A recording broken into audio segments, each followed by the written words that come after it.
keep it all in an hour. Yeah. So. Because we got another screening at 5, right? Yeah, we do. It's so packed. I know, and you know, we have just 3 breaks. Otherwise, we would have 0. Yeah.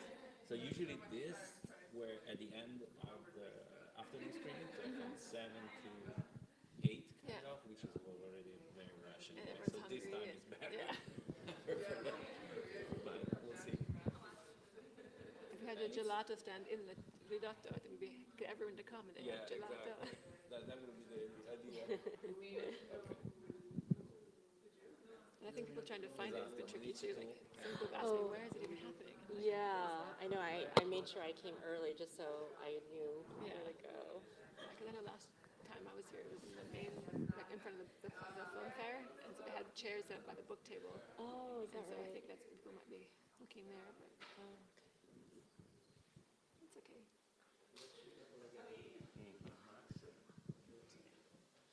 Smaller ones is better for me. Less intimidated. So we'll be doing live streaming, but these videos will stay in our YouTube and Facebook page. Oh, very exciting. So people can actually like. So people can catch it again. So if there's not many questions, usually these are very helpful and we have feedback months after. So. Okay.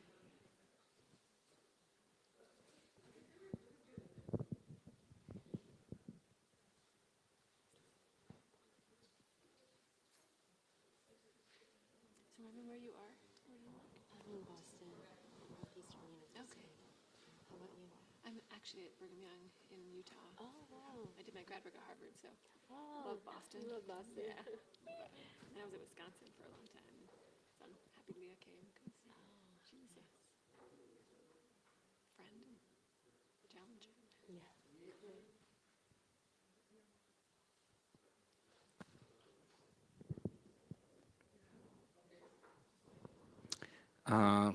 Hello.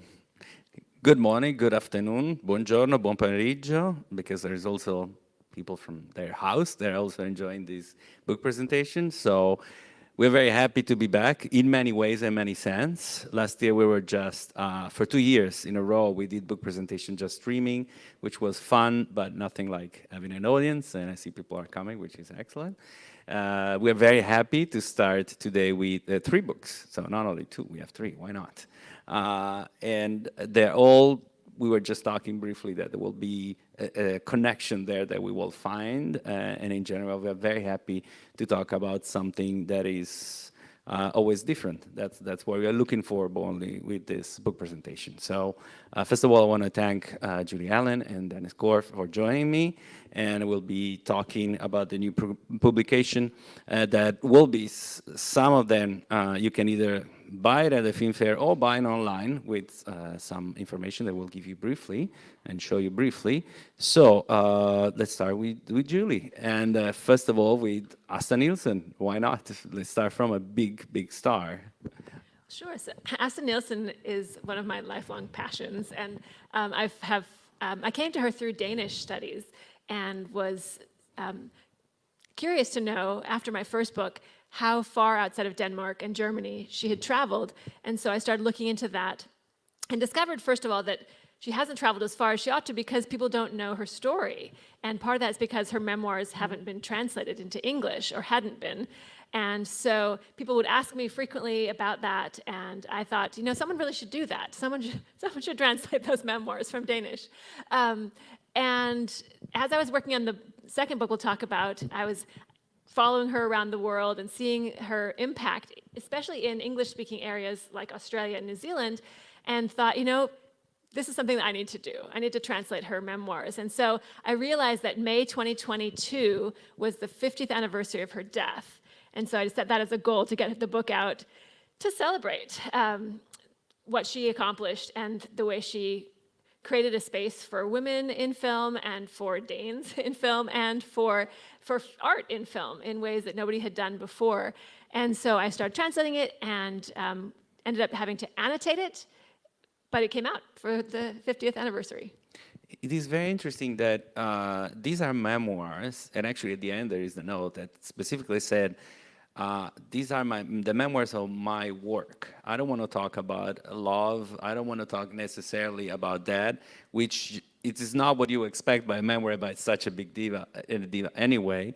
And it's so on the point to say exactly the extent of her, let's say, stardom was not, she was not just an icon, but she was also putting a lot of let's say, rigor, a lot of character, and in what she was doing. Even if, and there is a lot of part in the memoirs where she talk about it, she was so, it looks like she was very overwhelmed by people, because it was always too much. It was too much of a diva in that sense for the public. And so there was a combination of being that big and be overpowered by the people, but at the same time keep a lot of quality work in what she was doing. No, I agree. I think she's lying, though, at the end. I mean, she does not talk about her daughter, and she doesn't mention her husbands as husbands. She talks about most of them in other ways, but she doesn't actually talk about her work that much either. That if you go there looking for her talking about a particular film that she's made, very little is present there. But what she talks about is the world that she was in, which is what makes it so fascinating, because it is both this new culture of film stardom, which is absolutely overwhelming and kind of terrifying, also the political upheaval of her time, also the really fascinating people that she encountered. And so watching this parade of people through her life, Isadora Duncan and various Russian emigre artists and things, it's really fascinating to see how she's writing much more about her own time than about herself in some ways, which can be frustrating for someone who wants to get all the scoop. And so in some of my notes, I did pull back the curtain a little bit on some of the secrets she didn't want to tell. And that is very fun because, yeah, that's the thing. I mean, there is a part where she's talking about how being impossible to sleep because people was calling from her hotel to get out, and the crowd was so loud that she was scared. She arrived in a place, and to be just performing as an actress in theater, not in movies, and figuring out that they have no idea what is theater. They ask her, what do you need to do a theater? Because there were people who just wanted the name. And just, it was so renowned, and so it was so successful. They knew it would be successful no matter what. And she was really surprised, to say the least, to go to a place where they have no idea how her theater run, and they ask her. That's one of the best stories in the whole book, is how she's recruited for this tour to Vienna and Hungary and Lemberg, Lviv. And I was translating it during the invasion of Ukraine, and it was so interesting to see, well, I guess I'm going through proofs at that point, to see how that space has been so contested for so long, and she gets there and sleeps through a National Day parade and alienates everybody, and they think that people are going to hate her show. And so those kinds of anecdotes, I think, are really, they open up windows into a time that we can't really recover except through stories like that. Yeah, absolutely, because I think even with the divas, yes, we have a lot of what the media were saying, the specific media particularly were saying. We can have some newsreel which we get the sense of, but not really how it might be feeling, especially because of their background, which is for sure then was, with other divas, was, medicized and so, but she goes into detail how it was coming from a very poor particular situation already from starting. Yeah, and it's kind of terrifying for this working class girl to come to Berlin and find herself the center of so much attention, and to have, the story she tells about arriving in the train station in Hungary and having them sort of tear her clothes to shreds and break the windows of the car as she's being, welcomed with such passion, which is partly what I led me into the second book project, looking to see how far did that go? How far was her fame known, and what did that fame look like, especially in places that were very far from the cultural center of where she was? And so I think, again, it's both personal and professional in really interesting ways that people had a sense of who she was, but who she was different depending on where they were. Yeah, and she stressed it a couple of times, which also connect to your second book, but we will get there, how even there, not many people would consider cinema as a form of art. And therefore, her image was used as a very popular image, but she did have a clear idea of what was cinema for her, and it was definitely an art form. So that is also very interesting on having that idea, at least we don't know from the beginning, but for sure quite soon in her career, that seems like. Absolutely, and I think she draws on her training as an artist, as an actress, but she also develops a methodology of film that nobody had had occasion to develop before. And so she writes about that looking back, from the 40s at this time in the teens when nobody had any idea how to do it. And I think some things she exaggerates, and there's conjecture that she sidelines Urban Gad in various ways for things that he did, but she definitely invented a way of being on screen that has impacted film ever since. Yeah, absolutely. I think all the divas in general were always quoting her. Many divas were quoting her as a reference of how to look like being a diva, but being a star in a movie, and yet being so iconic and recognizable, even doing so many movies and being interchanging part, but being Asta Nielsen, basically. Yeah, if I can draw attention to the special issue of early popular visual culture that we came out with, Martin Leuperdinger and Yvonne Zimmermann and Friedrich Grimm and Victor, I forgot Victor's last name. Chavez. And I put out, I think it really contextualizes her in terms of both other divas and other stars and the long feature film and a lot of the factors that played into making her so remarkable at that particular moment.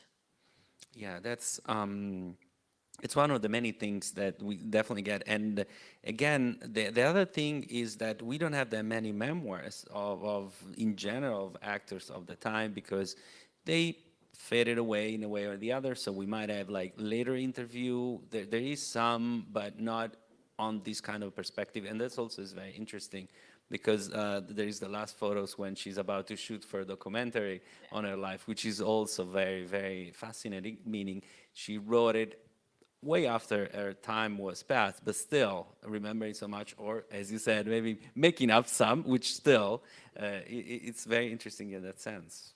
No, I agree, and I think we're in a time right now when we're recovering a lot of those stories. I mean, the interest in Alice Guy-Blaché in the last few years, and finding the way women who were part of the film industry have been sidelined or forgotten. I think the fact that her memoirs have gone 50 years since her death, almost 75 years since they were written, without being translated into English, is a testament to how much people forgot of what that early period was like. I take advantage. I want to show the book because it's always nice to see the book. Digital books are great, but this is the fun part. So. And thanks to the DFI, it's got lots of great photographs. So. Oh yes, so it's filled with very interesting, very good ones, especially from an early year. I see there was one with the sister, another with her mother, which are very curious to see the development, how she changed through the years and adapt to creating this image, this idea also. Then after a while, it's very easy to recognize, because as soon as you see a movie with her, you're sure it's her. There's no, that's one of the main characteristics of diva, is that they're so recognizable, which is amazing, I think. Yeah, and I love the cover image, which is also from the Danish Film Institute, of her looking in the mirror as she's being photographed for a magazine shoot. And so these layers of reflectivity and self-reflectivity, I think, are really important to remember. That is great. So since we have the two books, but the authors is still the same, maybe we can keep question for both at the end, and we can switch to the other book, and have a little bit of time on that too. So the second book is also connected, as you were mentioning at the beginning, because you really dig deep into what was exhibit and why was exhibit and how was it exhibit in between Australia and New Zealand. That's my idea. There is a lot of very interesting things, but I would like to know, what's the connection between the two books? Is one came before the others, or what was the origin of this as well? Sure. So this one actually came first. I was looking into, I've been working on Asta Nielsen in Germany, and went to the Importing Asta Nielsen conference in, what was that, 2009? 11?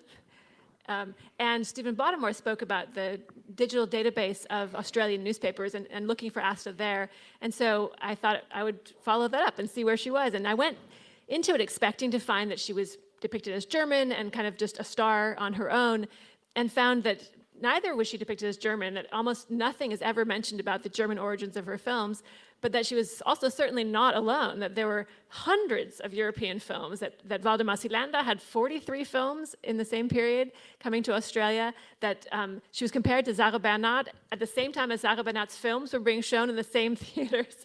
And then she and the Italian divas, especially Francesca Bettini, are also being compared all the time. And I sort of stumbled into this amazing treasure trove of information about films and reception and distribution and exhibition and stardom that was absolutely exhilarating to write about.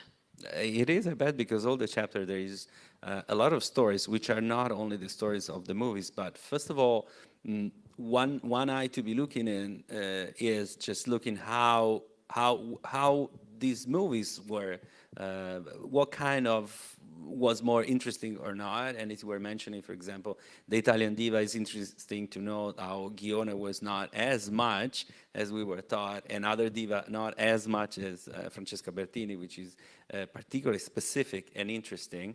But even the beginning of exhibit was different, let's say, from everywhere else. There was this company made of 3 distributors, and they have their own system and way, and then eventually became something else, right? Yeah, so Australia and New Zealand present this amazing case study, not just because their information is digitized and readily available, but also because it was such a closed market, and that domestic production is essentially killed off in 1912, 1913 by that combine of exhibitors and distributors, and so there's no money for production, and so everything is imported, and so it's this sort of petri dish where you can see everything that's being brought in and what it's doing in this space. And so it's fascinating to see who is calling the shots, who is deciding which films, and how those things track or don't track with what's happening elsewhere. That Australia, for example, seems to entirely skip the Nickelodeon phase and goes right from traveling cinema to picture palaces, and that as pâté is being squeezed out of the American market, they come into Australia and start launching art films that are enormously successful. And the settler colonial society feels really connected to Europe through films. And so you have all kinds of currents of political and cultural and economic I guess intrigue is the best word for it, that makes, for, I hope, for really good reading. Oh yeah, absolutely. At least from my point of view. But yes, it's also interesting what you were mentioning now, and specifically in the book, that how art film got very big and popular, specifically. So it's very interesting how some things were skipped and some are not. That tells you a lot of a specific audience really know what it looks like. And as you said, as the national production was killed, all was important and then, let's say, filtered by what was the audience looking for and waiting for, which is particularly interesting because you mentioned a lot of movies were very popular, and maybe some others that couldn't be popular in other parts of the world were absolutely not. Right, and one of the things people have assumed a lot about reception studies in Australia particularly has been that audiences didn't care, that they just came to whatever was showing on a Saturday night. And I think it becomes really clear that's not true, that there was competition, and you'll have Les Miserables head-to-head with Quo Vadis trying to lure audiences in, and you'll have repeat engagements and special features and exclusives. Really early, 1907, 08, they're talking about some of these things that don't become current in the US until much later. Yeah, and I think also the variety of movies that were arriving. I mean, there's a lot of the Danish you mentioned also that come through, and of the Swedish, of course, which we would, again, what we would not expect normally, which is, as you said, and I agree, completely wrong. I mean, it's not just put a movie and they will come, but just what they were looking for, they were very specific. And they specifically mentioned about the circus and the Danish movies about circus, which seems to be very popular and requested by the audience. I know, it's pretty fun. We saw some circus action here already, but just seeing how many films, and Nordisk had a circus ring on set. I mean, in Valby, that they would make circus films that all the time, but you have all this competition, and so this picture of Asta Nielsen on the front there from The Circus Girl, which is Den Sorte Drøm, which circulates under the different title there in Australia, I think exemplifies sort of the tensions, right? It is high culture, but it's also this attraction to something exotic and exciting. Yeah, absolutely. There is also, I think I put But there was an interesting story about one specific distribution company who got particularly big, and it was run by a woman. That, Yes. for the era, is particularly interesting. Yeah, she's one of my very favorite people I found out about this. So among all the distributors, you had a lot of people who were transnational pioneers, including J.D. Williams and T.J. West and Spencer Cousins. And you have a man named Clement Mason who is imported from England to run the projectors. He's an electrician. And he has a distribution company that does quite well. But in 1915, he marries a woman named Mary Mason. And then he dies of cirrhosis of the liver 9 months later. And so she takes over his company, and it becomes a really important figure, especially for importing Italian films and Swedish films. And so just as Bertini, it's sort of as Italian film is kind of collapsing in the early 20s, Bertini gets really huge in Australia, largely because of this one woman who has, again, also been completely written out. She's celebrated for her 30 years in the film industry, and then she just disappears from the record. Which is also very fascinating. And it's interesting, again, about thinking about Francesca Bertini, as she was a diva in many sense, but also a producer and a director, finally, of Assunta Spina in many ways. So the connection there is very, very strong. It's very interesting. And also there's a part of the book where you mentioned that there was a time without censorship, which was even more liberty generally. There was such a broad possibilities that was particularly interesting as well. Well, there was censorship, but it was so local, so you never could tell. And so you have a film showing in one state and not in another. But when they do institute censorship, it actually becomes really helpful for tracking the films, because one of the biggest challenges was trying to figure out what films were shown under which titles. And they would change the titles sometime to get the rights to show it somewhere else. They'd compete with each other. They'd lie. There's court cases about remarketing films, rebranding them as the other Quo Vadis, the little Quo Vadis, and things like that that are, I think, really interesting. And so on the one hand, the censors caused trouble. On the other hand, they provided a fantastic record. That is great. Okay, I might have some more questions, but let's see if somebody from the audience has some, or some even comment. Would be nice. I know it's the festival day, so yes, please. Hi, Julie. It's Stephen. Thanks for mentioning me in your talk. And in the book. Well, I think it's a good example of how research can sort of amplify itself after somebody's done sort of little bit of it's very and now the newspapers are available online in many countries. Far more becomes possible. Or even using the actual original newspapers like Nadi has done. Thanks.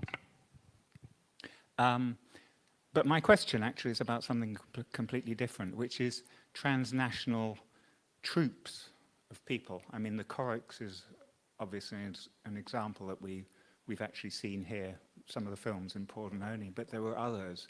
And there was Morris Bandman and a few other companies that I'm looking at. But I wondered if you've come across much evidence for that. I mean, troops from the States on the one side and from Europe and the UK from the other. Is there much in the book about that?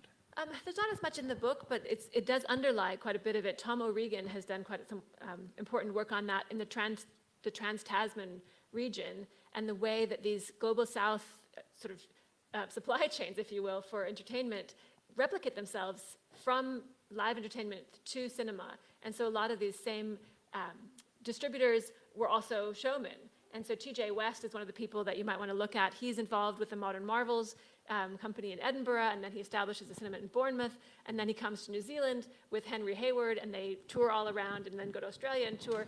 And he and Hayward both keep bringing in live groups and cinema at the same time. Hayward more so, and also some of the other distributors in New Zealand tend to keep that connection between the live traveling groups and the cinema groups closer. But there's very clearly these currents of movement, of circulation between all of these people who are establishing the film industry in Australasia.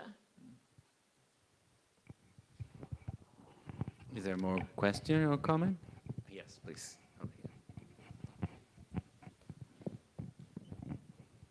Hi. Have you heard of some Indian films coming to Australia or New Zealand distributed by the Madan Theatres? Because Madan Theatres a very important Indian distribution company in the 20s, said that they were exporting to Australia as well. Have you found any evidence for that? I wasn't looking, so I didn't happen to find it. It was hard to decide what to limit this to, and so I ended up focusing on sort of the 5 main European producers. I left out British film as well because I felt like they had a separate relationship. But also other films within sort of Commonwealth countries, I think, had a different relationship to Australian markets than European producers. They had different kind of cultural expectations. But the 20s are a really interesting time because with the rise of the Combine in 1913 and the establishment of really close connections with American companies and then Paramount coming in during the war, the block booking and the blind booking really takes over and it gets really hard to find cinema space for independent distributors. And you have very small companies like Mary Mason's, like Cinema Art Films that goes to Berlin and signs a contract with UFA, just kind of on their own initiative.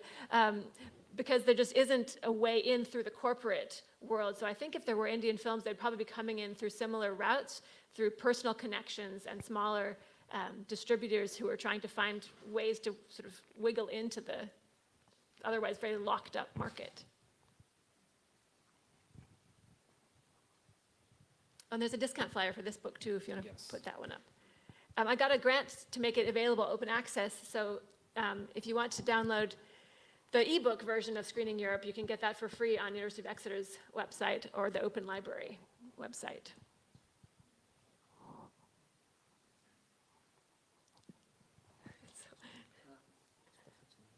One of those windows.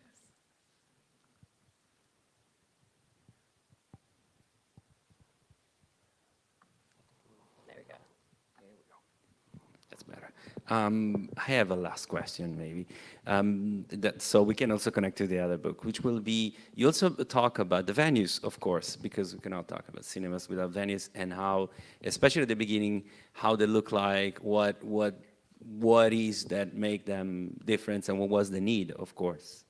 Yeah, so that's what I think is really fascinating, is how early on with the traveling cinemas, you have all kinds of, a lot of British film, a lot of Paul film circulating, but as you get into the mid-19-teens, you start to get these cinema palaces. It's like Spencer's Lyceum already in 1906 is establishing itself as a high prestige venue. TJ West comes in with his MC air and his tuxedo and announcing all the shows and establishes 4,000 seat cinemas in Sydney in 1908.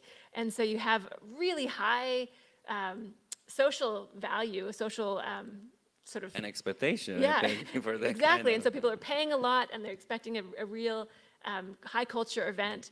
And then you get someone like J.D. Williams who comes in from really nowhere, establishes the continuous cinema show, and so you have all different kinds, but then he also ramps it up and makes entire like entertainment parks. We can do everything, and you've got childcare during the cinema, and you can go bowling. I mean, it's just kind of amazing to realize just how vibrant that market was, how many venues there were, because you still have merchants, mechanics halls and traveling cinemas. The camel drivers in Perth are having a great time at the cinema in 1910. And so knowing that this was a market with a lot of demand, very little supply, and a lot of apparently surplus income makes it a really attractive market that I think we've forgotten. When we think of a really Hollywood-centric story, we forget that Hollywood is also selling their films to somebody. And so trying to figure out where these films went, who was watching them, under what circumstances, I think is something there's lots of work to do on still. Yeah, absolutely, because that's exactly the point. When it's, after all, it's industrial culture system, the cinema, so it doesn't work if there is no need. And the difference of the need, the different nuances in the programming that you see and in the theater means that there was a specific market and very specific taste, which is very interesting. I don't know if there is some more comments or question. If I can just add on one more yes, thing. please. What's also interesting is to see how it changes after the really incursion of Hollywood companies during the wartime. Because in the 20s, it's so different when 95% of the films are coming from America that there's only a little bit left.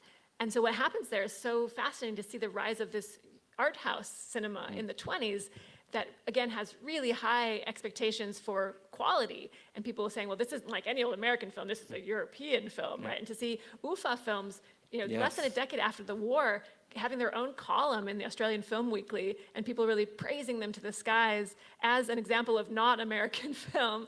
I think. But they're the specific case also, Yes, which yeah. is particularly fascinating. We were not connected, UFA with Australia and New Zealand, but it was definitely a big thing and a Yeah. specific. Do you know why? Well, why that happened? Well, I think partly it was because of Britain trying to push back against Hollywood, and so they were trying Mm-hmm. to get more empire film, and they made common cause with European companies, European producers, as a way of creating space for British film, which didn't actually work, but it was an attempt to sort of stand their own ground. Absolutely. Okay. Some last comment or question? All right. Thank you very much, Julie. Oh, my pleasure.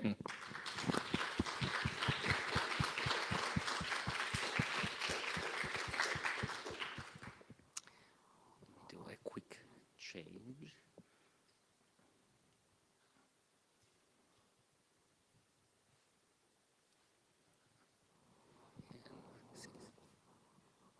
There we go. Okay, thank you very much, Denise, to be with us. And as we were saying just now, with the previous question, the interesting perspective you give us today is going to be something, again, not as, I don't know, but you will tell us more, but not as much considered as well. So something different that was happening inside the US that was a little bit overlooked. And again, especially the beginning of what was the influence and what was the specific market that was creating it in the US was interesting. Yeah, thank you so much. And thank you for the invitation. I'm really thrilled to be here. And this is my first book, and I'm really thrilled to be talking about it with all of you. This book is a history of early film production and exhibition by Japanese in the United States. And what the book does is it recovers some of the earliest films made by Japanese Americans, as well as a circuit of circulation of films from Japan to the United States, and primarily for a Japanese American audience. I look at the role of the benshi in the U.S. context, both as a lecturer, but also as a film exhibitor, taking the films on the road, and oftentimes to not just theaters, but also to various kinds of community spaces, churches, temples, other kinds of sort of non-theatrical spaces that have been sort of retrofitted for Japanese film exhibition. And so I sort of trace these routes of film circulation to really try to think about both a sort of overlooked aspect of American film history, and a way to also think about American film history at this very sort of formative moment in expansive and heterogeneous and global sort of dimensions. By far, my most sort of thrilling discovery is this film that I found in the great George Eastman archives.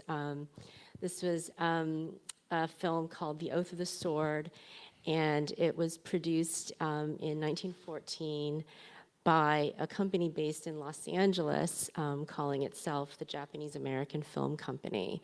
And I looked at the incorporation records for this company. This company was led by an entire board of Japanese immigrants. And the film features an all Japanese cast as well. It's the only print is currently being restored thanks to a National Film Preservation Foundation grant and a collaboration between the George Eastman Museum and the Japanese American National Museum, which is located in Los Angeles. And so we're about, I think, a month away from completion, so stay tuned. Yeah, and you mentioned in your book how there is definitely a switch after 1912 in this uprising of the Japanese community, and especially in the exhibit, but is a sign, again, as always, to read cinema not as cinema, not just as exhibit or entertainment, but is a sign of how society is shifting and moving, and it's close to the date of the movie as well, so that tells us things were moving at a certain point in a faster pace, for sure. Yeah. Yeah, I mean, I think a couple of things were happening. Los Angeles sees a sort of migration, particularly from Northern California to Los Angeles, essentially. So you have this sort of growth of the Japanese immigrant community there. And of course, the epicenter of American filmmaking is being consolidated at this moment as well. So you have those kinds of sort of dynamics. The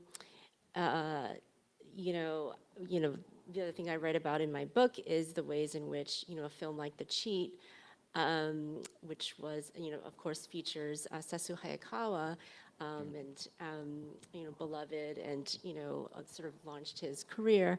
But for many Japanese Americans, it became a sort of site of contestation. And so there were a lot of was sort of fascinated to learn.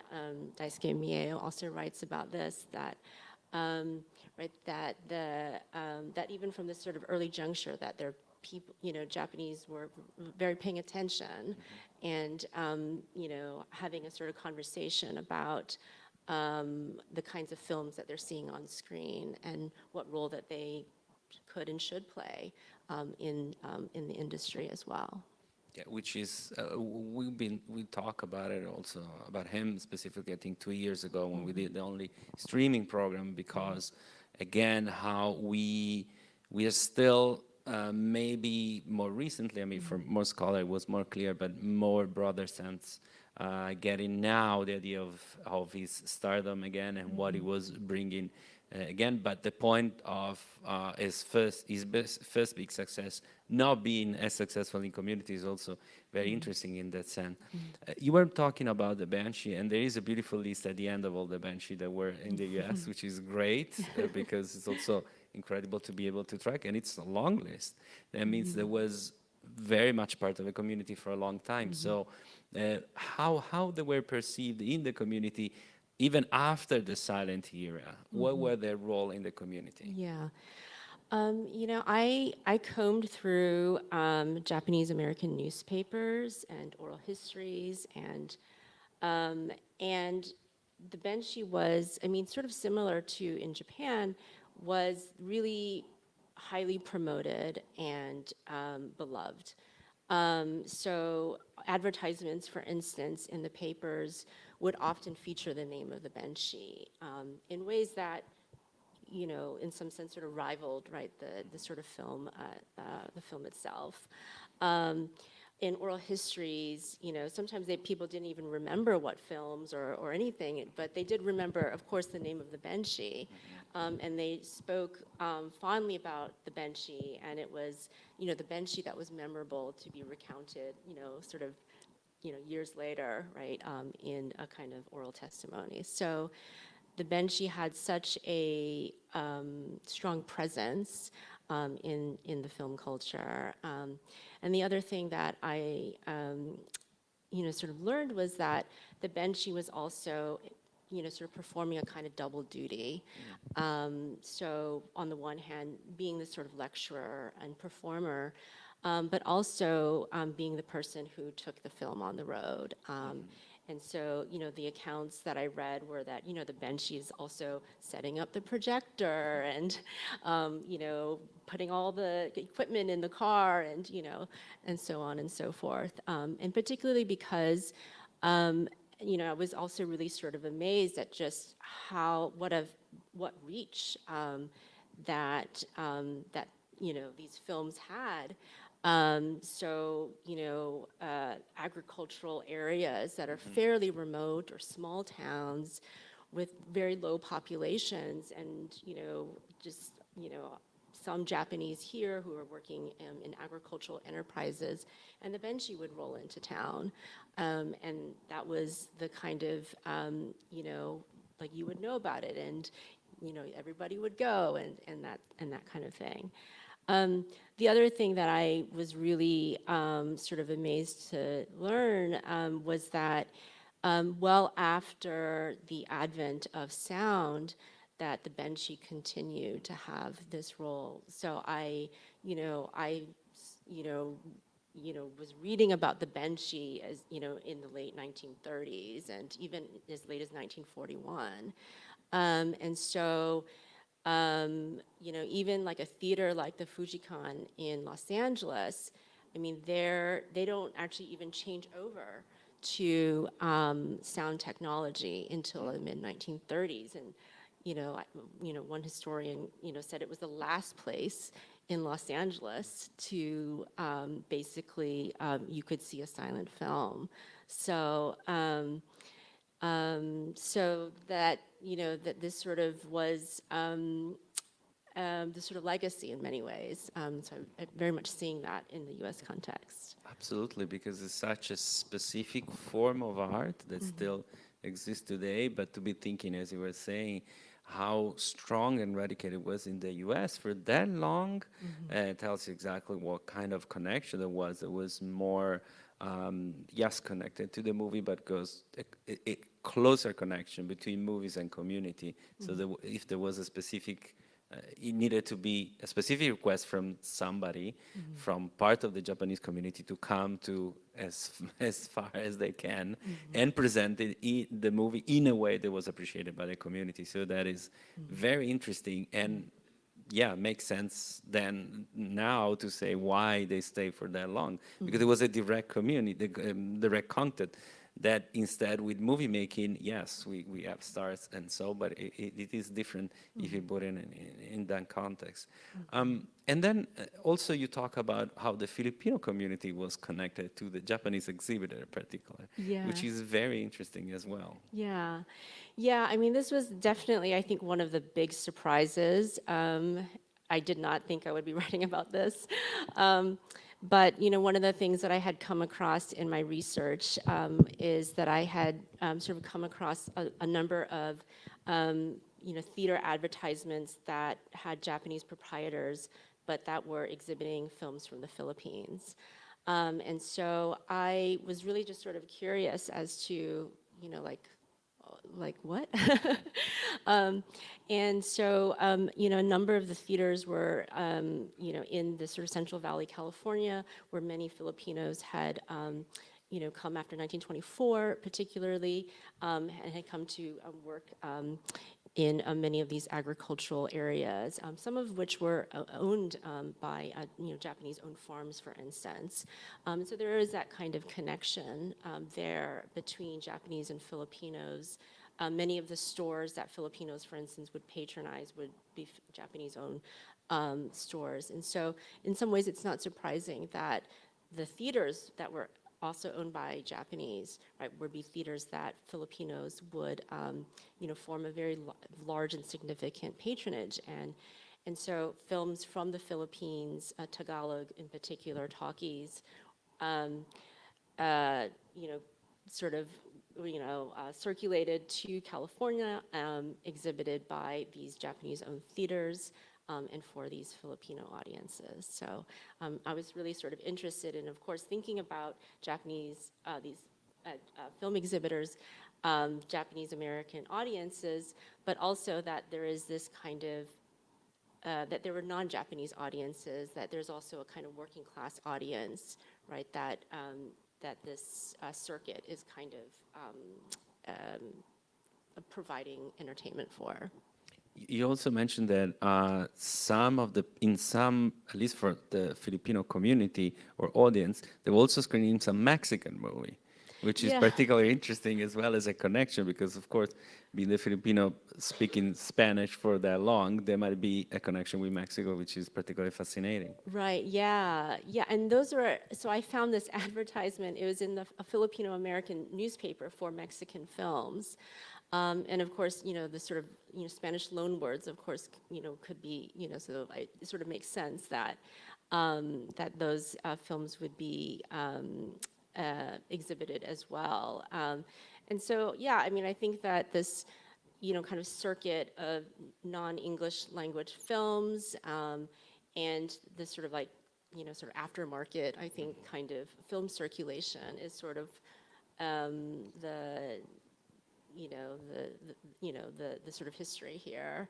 The other thing that I actually, and I think in many ways this also goes to the sort of idea that, so much of this is also very sort of localized.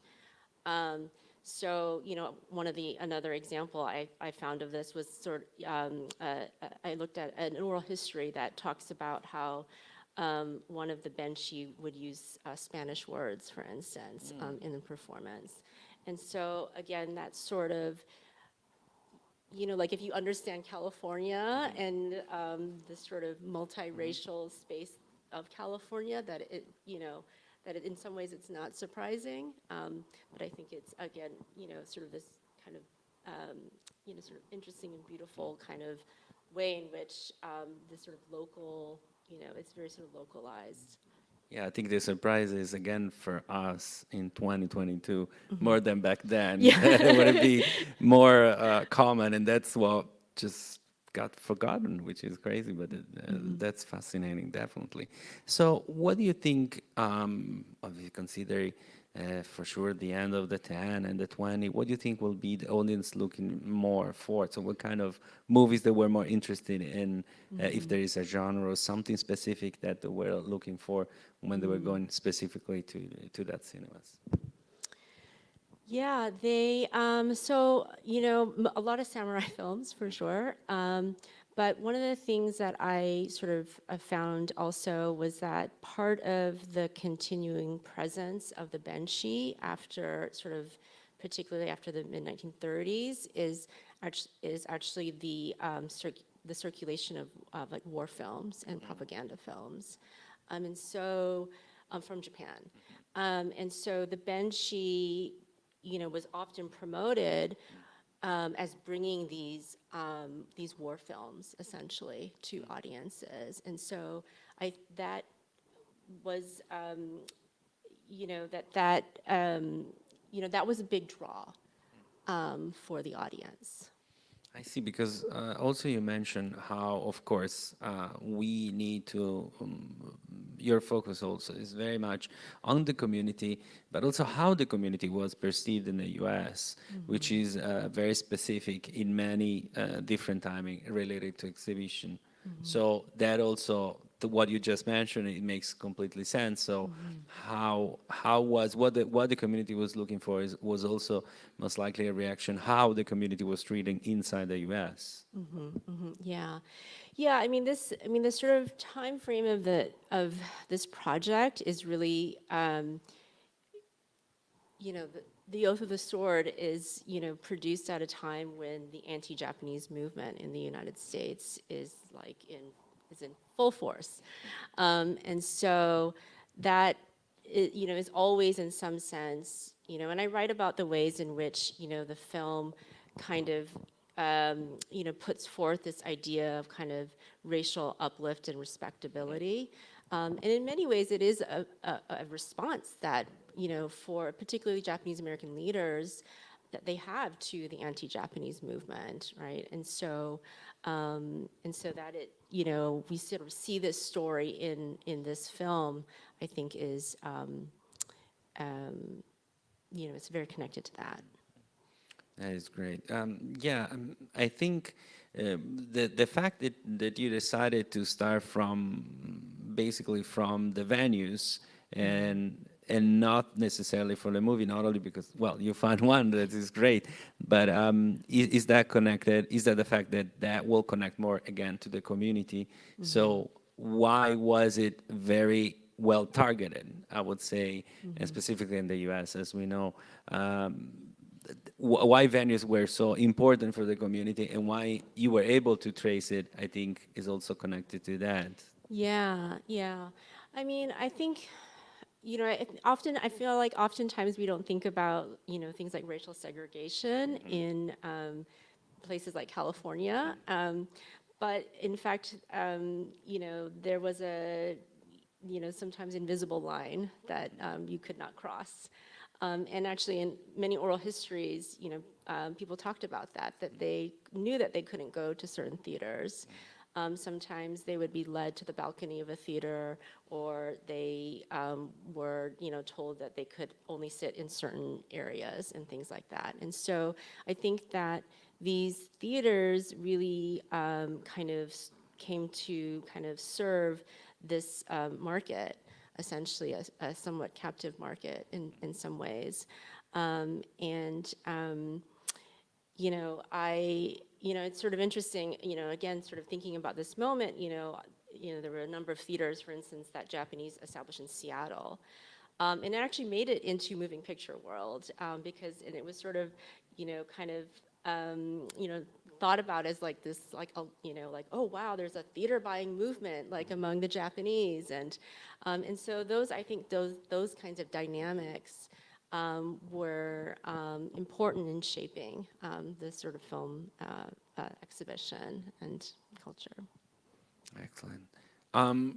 I will have a few couple of questions, but I don't know if there is any question or comment from the audience about something more you want to ask. Somebody want to ask? Okay, I will keep on. Oh, yes, please. So Women in the Silent Screen this last 2 years has done quite a lot on Chinese film. And I wonder how the Japanese situation compares to the Chinese, if you looked into that at all. There are obviously like yellow scare sort of commonalities, but obviously very different political situations for the countries that were sending the films. Yeah. Well, I think that there are some similarities. I didn't really find too many overlaps, though, to be perfectly honest. But especially, the sort of early film production. So we have, something like The Curse of Quan Guan and other films like that, that are just sort of being recovered, right? So we just have these sort of elements. So I think that a film like The Oath of the Sword is sort of, I think, can kind of sort of join that kind of history. And you were also mentioning in the book that you're talking specifically about California, but definitely the community was broader than that, and specifically, I think you mentioned Washington, but also the Hawaii, which are a specific, I think, case. And what I know that this is another side of research, but did you find something specific about Hawaii and the connection with the Japanese community? Yeah, I mean, I don't write about Hawaii so much in the book, but there was a very significant sort of presence of Japanese film and film circulation in Hawaii. In another sort of project, I write about the circulation of those films in the sort of plantation towns in Hawaii, where there were many Japanese workers. It's a very sort of multiracial as well kind of labor force. I mean, if you actually go to Hawaii, some of the theaters are still there, and they actually have, like, on the facade of the theater, the name of the Japanese proprietor. And so that sort of kind of material trace is still actually present in Hawaii. That is very great. And on the other hand, do you find any connection in Japan of the distributor or the producer that was specifically targeting the U.S. for movies that were brought to the U.S.? So, I mean, eventually, like, the Fujikan and the Nichibi Kogya Kaisha is in LA, and so they have this kind of contract with the major Japanese film studios. But a lot of the other, kinds of networks, I think, are more like, personal or kind of small scale sort of individual exhibitors. And so I think it's a sort of sprawling kind of situation. Yeah, absolutely. Again, is there a question? Oh, there you go. Just a second for the microphone so they can hear on streaming. Thank you.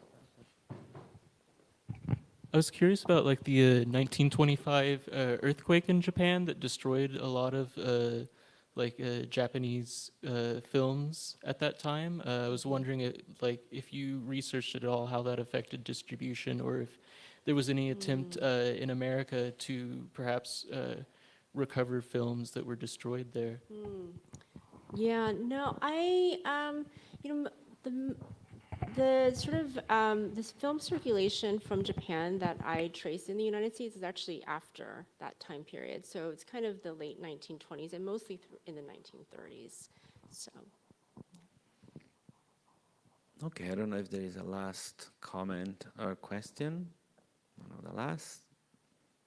Okay, I think that's fine. Thank you very much, Julia. Thank you very much, Denise, for being joining us today.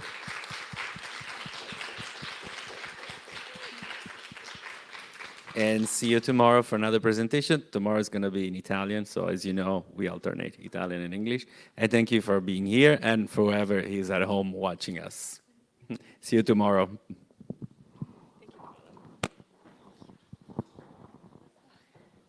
always kind of like exhilarating and terrifying at the same time, like to convey years of work in a few I know. sentences.